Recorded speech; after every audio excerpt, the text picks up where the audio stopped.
नमस्कार मु रश्मि रश्मि किचन को आपण मानक स्वागत जनावछि। तो फ्रेंड्स आज आमे मसाला आलूर सैंडविच तैयारी करिवा। आलू मसाला सैंडविच तो तापाई मुझे किसी जीरा एवं सुखिला लंका को भाजी गुंड कर नहीं जाइछि एवं किसी गाजर को छोट छोट पीसेस रे काटी नहीं, गोटे कैप्सिकम नहीं, किसी पियाज लंका को चुन चुन कर काटी नहीं, अदा रसुण को छेची नहीं एवं एटी मु 8-10 आलू को सीझे चपटी नहीं जाइए। छोट साइज आलू थिला, आपण माने बड़ साइज नेले 3-4टा नेबे। चलतु मुझे गोटे कड़े बसई से आम मसला प्रिपेयर करवा। मुझे किसी तेल दे दौची। देखु बर्तमान आम तेल गरम हो जाइए। मुझे किसी जीरा नहीं जाइए,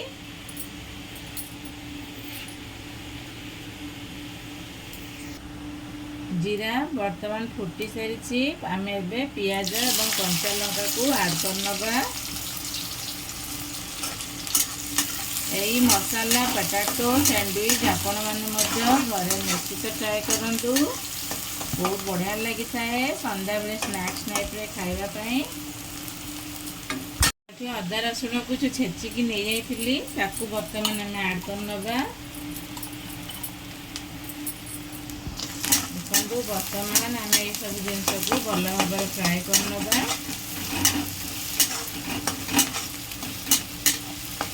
बर्तमान काटी रखि गाजर एवं कैप्सिकम को मुझे 3टी बड़ साइज गाजर नहीं, पतला पतला साइज काटी गोटे कैप्सिकम आम आपको बर्तमान हल्का फ्राए करनबा। अल्प लुण देदबा। आम ये आलू रे मु लुण नहीं चपटी देछि, तो आम ए खाली गाजर कैप्सिकम अल्प लुण नबा।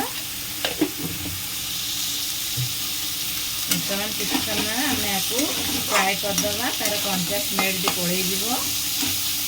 बर्तमान आमर गाजर सब भाजी सारी भल भाव कैप्सिकम। बर्तमान मुझे किसी हलदी ऐड कर दूची, किसी लंका पाउडर देदबा स्वाद अनुसार। ये मुझे जीरा एवं सुखिला लंका को भाजी रखी थी ऐड करनबा।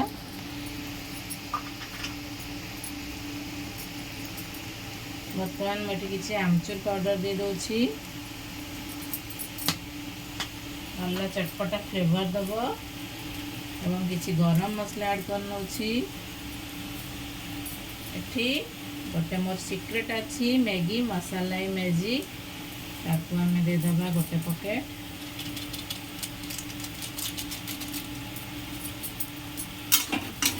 बर्तमान आम मसला को हल्का फ्राए करनबा। आम पानी ऐड करबानी, यहीपर ही आम मसला को हल्का फ्राए करनबा। बर्तमान आम ये सीझे चपटी रखि आलू सबको ऐड करनबा। देखु केते सुंदर बास्ना होची हमर मसला रू, बहुत बढ़िया फ्लेवर मध्य आसे। आपण मैंने निश्चित यहीपरी भाव सब ट्रिक फॉलो करी यही मसाला पटाटो सैंडविच को तैयारी करंतु। बर्तमान आमर आलू मसला रेडी हो। आम आपको किसी समय ठंडा हाँवाई छाड़ी नवा, तापर नेक्स्ट प्रोसेस को आम जा। तो फ्रेंड्स देखु आमर आलू ठंडा हो सारी। एठी मु किसी ब्रेड नहीं जाइए। देखु एठी मु किसी टमाटर प्यूरी नहीं जाइए। बर्तमान यहीपरी भाव आम टमाटर को स्प्रेड करनबा चारिपटरे।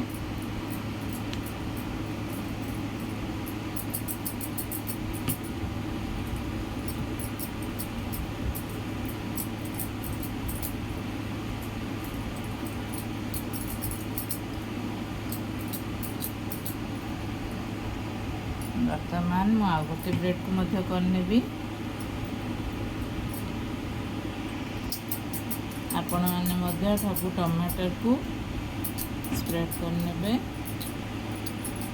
देखु यार मसला को आम बर्तमान या मझे आम यहपरी भाव प्रेस करनबा, भल भाव देदबा।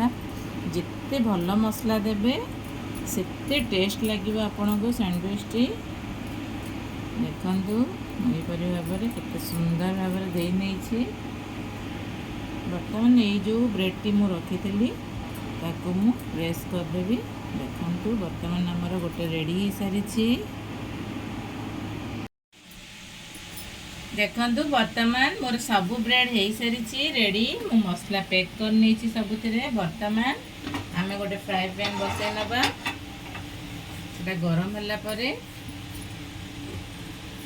एहीपरि भाव में आपण मैंने सब ब्रेड रे मसला ऐड करने। देखु पैन गरम हो सारी। बर्तमान आम ये अल्प घी देदबा। यहीपरि घी दे आपण मैंने घी कि बटर जहाँ भी आपण मैंने दे पारे सेमती किसी नहीं। आम दुईटी ब्रेड रखी ताको भाजी नवा भल भाव में। देखु यहीपरि भाव में घी दे आपण मैंने भल भाव में भाजी ने। फ्लेवरटी बहुत बढ़िया लगी थाए। नहले आपण बटर दे भाजी पारे।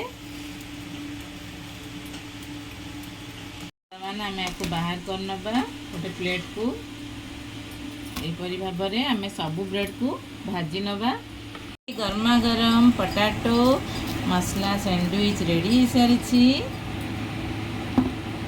देखु वाओ केते डिलीशियस है। देखु टेस्ट रे किछि कम नथिला। सुपर टेस्टी आमर रेडी हो सारी। आपण मानकु किपरि लागिला मते कमेंट बॉक्स रे यहीपरि आपण तैयारी करंतु एवं आपण किपरि लागिला मते कमेंट बॉक्स रे जणेबे।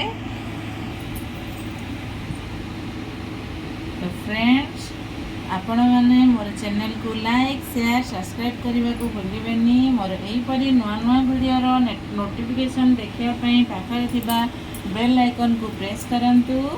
रहिली नमस्कार धन्यवाद जय जगन्नाथ बाय थैंक यू।